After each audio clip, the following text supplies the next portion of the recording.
Já voltamos com o Band Cidade. Agora estou recebendo aqui no estúdio.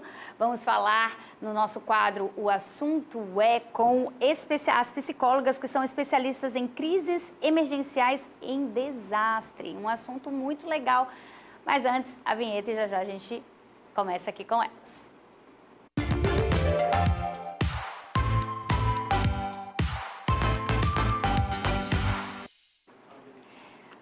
Voltamos, estamos recebendo Melissa Couto e Marli Perrelli. Sejam bem-vindas ao nosso estúdio. Boa tarde para vocês. Boa tarde, obrigada.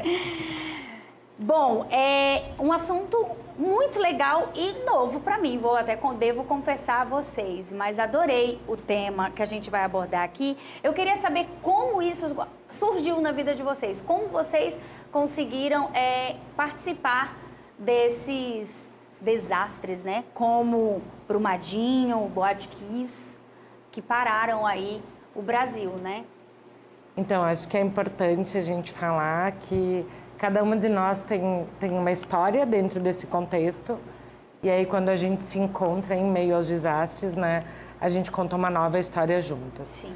Então, eu acho que lá no Rio Grande do Sul, eu sou do Rio Grande do Sul, a Marli é do Paraná, eu acho que a gente tem um histórico muito relacionado à questão voluntária, de trabalhos de ONGs, de trabalhos de igreja, e foi assim que eu comecei desde cedo com a minha questão de ajuda humanitária, né? Em 2004, eu ingressei à Cruz Vermelha, que era a filial lá, e comecei a fazer esse trabalho. Só que ele só foi reconhecido e ouvido depois que a gente atendeu a tragédia da Boate Kiss, né? Até 2013, então, todo mundo achava que era um conteúdo, um saber, um fazer desnecessário. Porque a gente não era muito acostumado com tragédias, não com a atuação da psicologia, né? Mas é uma psicologia já muito antiga. Nos Estados Unidos e na América Latina, a gente já tem muito trabalho realizado e tanto histórico, né, de ajudas humanitárias do mundo pela Cruz Vermelha e Médicos Sem Fronteira. Legal. Marli, me conta um pouquinho como foi a experiência. Você estava me contando aqui, durante o intervalo, que participou de uma ação até no Haiti, na África, né? Como foi a experiência para você? Como foi isso? Então, primeiramente, né, agradecendo pelo convite, né, por estar aqui para contar um pouco da história nossa, da história da psicologia, né?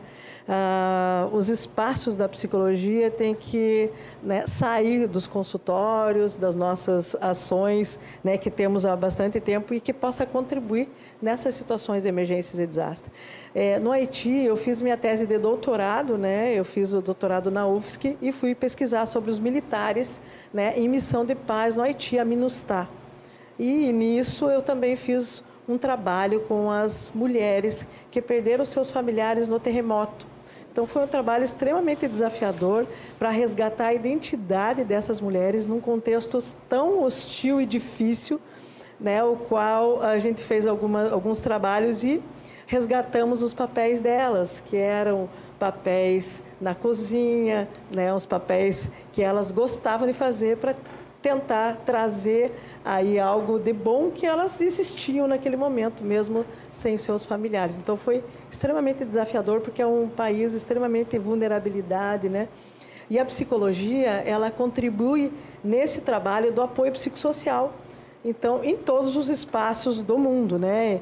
Em Moçambique, na África, foi um trabalho bastante desafiador, porque eu não tinha feito apoio psicossocial com crianças. Nossa. Né?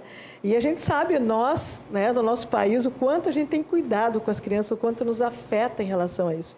Então, a gente também entra em sofrimento quando estamos próximo dessa realidade. E qual foi o trabalho do apoio psicossocial na África, em Moçambique? Foi brincar, colocar essas crianças para brincar, porque o contexto já é sofredor, o contexto já é difícil, o contexto já é hostil. E para uma criança, para ser criança, ela precisa brincar. Essas coisas simples, né? E que a gente possa estar nesse contexto. Doutora Melissa, quais os principais desafios que você sentiu que foi enfrentado ao oferecer suporte psicológico, né? A esses cenários de desastres? Eu acho que a gente começa falando bem do que a Marli está trazendo sobre esse olhar da psicologia mesmo, sobre o nosso fazer, né? Então, foi muito relacionado ao que a gente desenvolveu aqui em Porto Velho, né, junto com o CRP, de capacitar esses profissionais. Acho que a primeira grande dificuldade que a gente encontra é não ter profissionais capacitados para atuação nesses cenários. E foi, na realidade, o nosso primeiro intuito com tudo isso. Então, a gente começa a estudar, trabalhar e capacitar profissionais para que eles tenham um entendimento que existe um fazer técnico e ético que se relaciona ao apoio psicossocial e não o que a gente aprende nos consultórios. Esse é o primeiro desafio, né? O que a gente consegue entender depois é o quanto, independente do nosso estudo, da nossa capacitação, o quanto sempre lidaremos com sofrimentos dentro dessas crises. E o quanto é algo que a gente não consegue medir, né? Porque cada dor que a gente acolhe é a pior dor que a pessoa pode estar vivendo naquele momento de sofrimento. Então, os cenários, eles são um reflexo de uma dor aguda por um rompimento severo de vínculo, né? Que está relacionado a perdas significativas, né? E a essa vulnerabilidade que a gente tem enquanto sociedade. Claro. Não só enquanto psicólogos, de não termos a capacitação, mas essa instituição como um todo, numa resposta de um desastre, né? O trabalho que a gente tem da dificuldade de trabalhar em rede e de ter vários atores em um cenário para que essa resposta aconteça de uma forma rápida e eficaz dentro de tanta angústia que a gente vive. Então, fora isso, tem o sofrimento que a gente acolhe. E aí, antes do sofrimento, que já é uma coisa muito difícil de se trabalhar, a gente lida com todo esse cenário pré-desastre. Falando ainda sobre esse sofrimento, né, que vocês estão ali tentando acolher, como vocês lidam com o psicológico de vocês depois, né? Desse desastre, o emocional de vocês. Conta aí um pouco para mim, doutora Marli. Então, várias entrevistas nos perguntam qual foi o desastre ou a situação que mais impactou né, vocês em relação a isso. Nós somos também impactadas com isso, nós não temos como nos blindar de uma situação dessa. Mas nós temos estratégias para isso, que também ensinamos, que é a nossa estratégia do autocuidado. Né? Então, nós temos que nos preservar o tempo que nós ficamos trabalhando, nós temos que trabalhar em pares, juntos com as pessoas, porque não é só quando o outro precisa, mas nós também podemos precisar. Né? Para mim, principalmente, quando atuamos com crianças, com famílias, isso me impacta bastante. Então, como que nós fazemos para nós ser acionadas ou participarmos de um evento de emergência e desastre? Nós conversamos com a nossa família, deixamos o nosso psicólogo a posto para nos acolher, nossos amigos para contar, e entre nós fazemos o que nós chamamos de debriefing. Né? A Melícia do Sul, ela toma chimarrão, eu sou do Paraná, também tomo chimarrão. Então, nós tomamos um chimarrão, conversamos como nos sentimos, para entender que nós não somos máquinas, nem robôs, nós somos pessoas humanas trabalhando com outro humano. Mas, diante da dor humana, somos também humanos para acolher e para apoiar. Se isso as pessoas aprenderem, não só a psicologia, que o nosso curso ele ajuda também a pessoas que não são psicólogos, nós temos o curso dos primeiros socorros psicológicos. Se a gente souber fazer isso, a gente ajuda a humanidade, não só uma ou duas pessoas, ajudamos a humanidade inteira. Bom, doutora, existem diferenças significativas no modo como você aborda o suporte psicológico em desastres naturais versus os desastres causados pelo homem, né? Como isso acontece? Existe uma diferença no suporte psicológico em si, que a gente é ensinado na academia, e o suporte psicológico em desastres, né?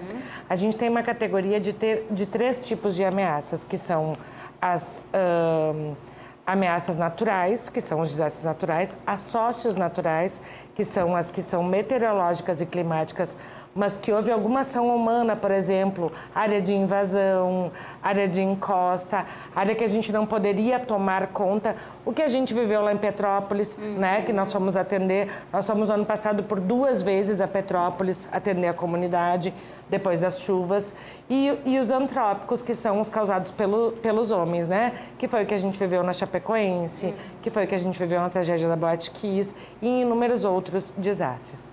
Nessa situação, a gente fala que existem fatores traumáticos. Então, existem 3 situações que são mais traumáticas ao humano, que são os desastres causados pelo homem, eles são mais traumáticos do que os naturais, né? Quando a gente tem múltiplas vítimas, então muitas mortes, e quando vidas novas são ceifadas. Foi o que a gente viveu na tragédia da Boate Kiss e na Chapecoense, as duas situações, né? Então, a abordagem em si, o apoio psicossocial, os primeiros socorros psicológicos são os mesmos para desastres naturais e para desastres tecnológicos que são causados pelo homem. Mas, na realidade, os traumas são de ordens diferentes. Existem estratégias de coping e rede de apoio mais fortalecida quando a gente tem recurso que não tem essa ação humana, né? Porque existe um responsável, existe uma revolta causada junto, que não as mesmas quando a gente tem desastres naturais. Então, a nossa abordagem, ela é a mesma. E também foi a que a gente conseguiu introduzir durante a pandemia, porque a gente trabalhou arduamente nisso. Nós criamos os primeiros protocolos do mundo de atendimento à resposta a desastres remotos. Então, nós fizemos para WhatsApp, para telefone, para videochamada, nós criamos uns protocolos que não existiam, porque esse tipo de atendimento remoto não era permitido ser feito no Brasil. O nosso Conselho Federal não permitia. E a gente teve uma normativa a partir do dia 26 de março, depois que tinha se instaurado a pandemia, e a gente pôde começar a trabalhar, porque não existia outra forma da gente fazer esse trabalho, né? Montamos o primeiro call center do Brasil também, lá em Lajeado, em parceria com a Universidade, a RAP, que começou a atender imediatamente no dia 26, quando foi liberado. Nós já estávamos com a equipe de psicólogas toda treinada para atender por telefone as pessoas que estavam em sofrimento na pandemia. E aí também temos feito um trabalho muito grande pela questão da intervenção do suicídio. Já levamos um projeto para o governo para que ele inclua, né, esse atendimento psicológico dentro das emergências de desastres. E aqui em Porto Velho, né, foi a primeira vez que nós introduzimos o cuidado com pandemia e suicídio dentro do nosso curso presencial. Porque a gente fez muito isso na pandemia remotamente. E aí então a gente vem aqui e traz essa nova proposta de trabalho, o que foi muito resolutiva, sem contar o simulacro que a gente fez aqui, né? Que foi um atentado numa escola, então foi a primeira vez no Brasil que isso aconteceu, foi a primeira vez que nós fizemos um simulacro com esse cenário. Legal, falando da vinda de vocês para Porto Velho, né? Como que vocês chegaram aqui? Eu queria saber e falar um pouco para a nossa audiência, né? Como que aconteceu esse convite para o simulacro, né? Que vocês ministraram aí durante o final de semana? Então, nós fomos acionados, né? Nós temos uma grande parceira que é a Magali, né? Oliveira, que ela também sempre está com a gente. Então, ela articulou, né? Junto com o CRP 24, aqui com o presidente André, né? A nossa vinda. Porque eles conhecem o nosso trabalho, sabem da qualificação que temos, né, em relação a esses eventos e a formação e qualificação. Aí fomos convidados e, a partir disso, levamos muito tempo organizando, planejando. Por quê? Porque o curso, ou a qualificação em emergência e desastre, você tem que entrar na simulação, você tem que entrar na cena real. Né? Então, nós colocamos os nossos alunos em várias situações, não só, né, o simulacro foi ao final, mas todas as simulações e a técnica que usamos em sociodrama, que é colocá-los em níveis de estresse, né, para você saber o que fazer, porque cada um tem um comportamento quando entra numa situação que impacta. Todos nós somos diferentes naquele momento. Então, nós colocamos eles nessa situação e aí, em conjunto com o CRP, né, o Conselho Regional de Psicologia de Porto Velho, né, fizeram essa grande organização.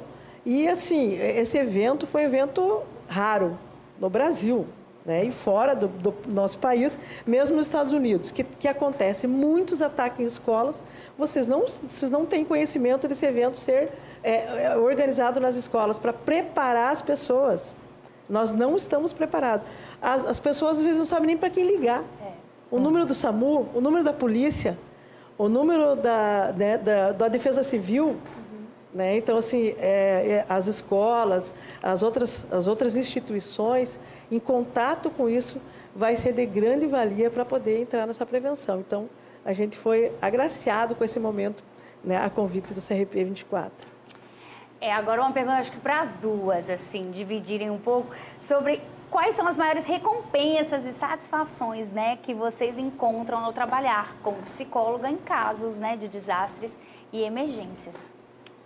Eu uso uma frase que sempre diz muito, tem muita representatividade para o nosso trabalho.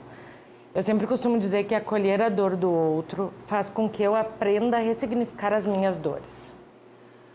Eu acho que não é à toa que a gente está aqui nesse momento, porque como a Marli estava falando, né, a gente, através do trabalho que a Magali já realiza no Norte, a gente veio até Manaus em 2019, fez com que essa formação acontecesse lá, e a Magali veio até Porto Velho e fez esse convite, né, para o presidente daqui, André, porque o CRP de Rondônia, ele também é o CRP do Acre.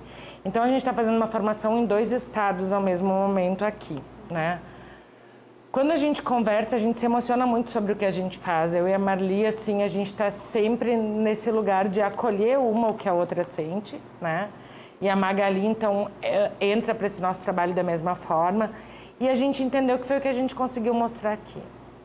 Que o nosso trabalho diz muito mais de quem a gente é do que a gente faz de fato, né? As pessoas acham que as vítimas, elas têm sorte de terem o nosso trabalho num momento tão difícil. Mas quem é agraciado somos nós, porque é um lugar de muita honraria as pessoas, no pior momento da sua vida, abrirem a porta do sofrimento e permitirem que o nosso cuidado entre. Não existe como a gente descrever o que isso representa, né? Porque, assim como a gente fala que a gente trabalha com os primeiros socorros psicológicos, a gente tem total consciência de que o nosso acolhimento à pior dor das pessoas salva vidas. Porque faz com que essas pessoas entendam a importância de alguém estar ali para acolher a sua dor no pior momento. Então, não existe muita descrição do que a gente faz, porque é muito mais o que a gente sente do que o que a gente consegue dizer, né? São situações muito difíceis, das quais tu pode ter certeza que nenhuma de nós imaginou em algum momento ter que viver. Então, só por isso... E o que a gente até estava falando em aula, né, Marli? É que toda vez que tu atende um desastre, tu acha que é o pior desastre que tu já atendeu e que tu nunca vai atender uma coisa tão difícil e que foi a pior situação que a gente já viveu. E quando a gente chega em outro, as circunstâncias são diferentes. E aí a Marli sempre diz também, né, que a dor, ela não se compara, a dor se ampara. Então, de alguma forma, a gente entende que não existe um lugar para cada dor, né? Existe um cuidar para cada dor. E é isso que a gente se disponibiliza a fazer. A gente sempre diz que a gente nunca mais é a mesma quando atua em algum desastre. A gente nunca volta para casa da mesma forma. Da mesma forma que porque o que me atrai muito nessa área e o que me fez buscar trabalhar nessa área é que a gente é capaz de extrair o melhor da pessoa, mesmo na dor. E o melhor do que está com ela, mesmo na dor. Porque todos nós temos a capacidade de ter o apoio, todos nós temos a capacidade de acolher, mas nem sempre fazemos, a gente não quer se envolver.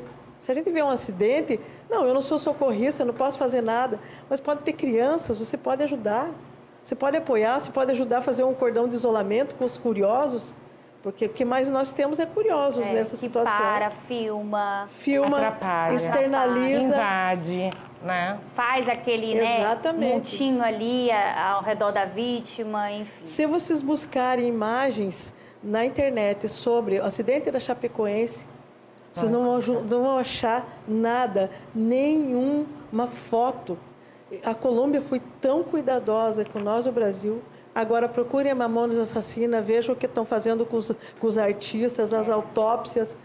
Então, assim, nós temos que entender que esse é o primeiro desastre, esse é o primeiro a dificuldade que temos quando divulgamos as imagens, né? Que nós temos mais com o celular para filmar do que para ouvir, para fazer a escuta. Então, esse cuidado, é isso que a gente quer despertar. Nós sonhamos com isso. A Melissa, a Magali, quem está na RAP.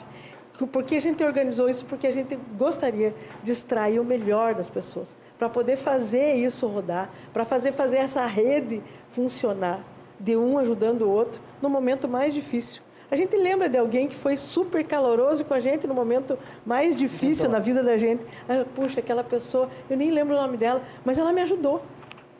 É disso que a gente quer ser lembrado. De que ensinamos as pessoas a poder ser outro humano diante do humano. Na pandemia, a gente entendeu que nem todo humano era humano. Porque você hostilizava, você não ajudava, você transmitia, inclusive. Ah, não estou nem aí, vou transmitir o vírus. Então, a gente tem esse sonho e aí essa é a nossa importância de estar rodando o Brasil inteiro, os países, para levar essa ideia. E o que eu queria saber, vocês foram falando e eu fui pensando, por exemplo, o desastre da Boate Kiss. Vocês amparam aquelas pessoas, mas é por quanto tempo? Existe um tempo determinado para cada desastre ou é ali de imediato e pronto? Não é para cada desastre. Dentro da literatura, né, e por isso também é importante ver o que a Mari fala da Colômbia, né? A gente tem colegas que trabalham lá e a gente tem esse vínculo com várias pessoas da América Latina sobre os desastres, porque são as coisas que a gente constrói. A psicologia das emergências de desastre é uma psicologia pontual diferente das outras teorias que a gente conhece que são mais voltadas para a clínica. Por quê? Porque elas são teorias que são interpretativas. Então, são psicoterápicas. A gente vai tratar do emocional das pessoas. A psicologia das emergências de desastres é uma psicologia voltada para a restauração da saúde mental e para a normalização de um processo de trauma, né? O que isso significa? Que a gente tem um tempo de ação, que são intitulados por 90 dias. 90 dias é o nosso período, porque é o período em que tudo que acontecer a partir do desastre é esperado. Tanto que não é considerado sintoma, é considerado reação. Porque todas as reações são esperadas por aquele momento pela exposição ao trauma. O nosso trabalho vai acontecer no gerenciamento disso e preparar equipes que possam acolher, porque o nosso trabalho ele tem 2 pilares, que são o acolhimento e o apoio. A gente não interpreta a dor das pessoas, a gente não trata da dor das pessoas, a gente somente ampara, né? E aí, nesse período, a gente vai construindo. O que vai acontecer? De acordo com toda a psicologia diagnóstica. Se a gente perceber que essas pessoas estão se colocando em risco, estão colocando outras pessoas em riscos, se as reações que elas tiverem se tornarem mais agudas, prevalecerem, permanecerem, aumentarem a incidência e a permanência, nós vamos encaminhar para especialistas tratarem do transtorno em si, que vai ser uma reação da exposição ao trauma. Então, a nossa intervenção é muito pontual, né? Claro que a gente não fala do mesmo lugar quando a gente fala da Boate Kiss, porque era onde eu morava, era onde eu trabalhava. Então, por lá a gente permaneceu por um tempo maior, até a gente conseguir que o governo se comprometesse, que também é o que a gente faz gestão de desastre. Nosso papel enquanto psicólogos não é só acolher as vítimas, mas também é gerir, né, esse cuidado integral dentro de toda uma resposta de um desastre e também fazer com que o governo se comprometa com as vítimas, tenha uma ação que é exigência, porque é uma obrigação governamental ter resposta eficiente aos desastres. Então, a gente faz tudo isso. E aí, lá em Santa Maria, a gente permaneceu por 120 dias, até conseguir tirar. Fiquei com psicólogos voluntários dentro da Associação das Vítimas, dos familiares, né? Então, da incubadora da universidade. A prefeitura contratou profissionais e a gente passou 30 dias conseguindo levar a família para que esses profissionais acolhessem, porque as famílias não queriam sair de lá e ir para um serviço que ia ser oferecido pela prefeitura. Então, quando a gente fala sobre a formação, que foi o que a gente fez aqui, para o atendimento imediato, tem uma continuidade nessa formação. E é isso que a RAP vem idealizando, né? Fazer com que a gente possa formar efetivamente profissionais em desastres, como a gente vê nos Estados Unidos, na Colômbia, no Chile. Agora a gente foi agraciado, então em outubro a gente vai estar na formação de bombeiros na Colômbia e em novembro a gente vai estar de novo em Buenos Aires, né, na formação também de apoio psicossocial lá. A gente tem entendido que a gente tem conseguido dialogar abertamente com quem já faz isso efetivamente. E isso para nós é um benefício muito grande, porque a gente acredita, né, Marli, que de repente a gente não vai ver tudo que a gente gostaria, mas o nosso legado vai permanecer. E aí a gente vai fazer com que entendam que existe um fazer correto e ético, técnico, e que a gente está fazendo parte dessa construção dessa história. É mais que uma profissão, é um chamado divino, eu diria. Parabéns pelo trabalho, muito grata e enriquecedor vocês terem vindo aqui nos nossos estúdios. Agradeço muito e desejo boa sorte, bom trabalho e que dê tudo certo. Obrigada. Muito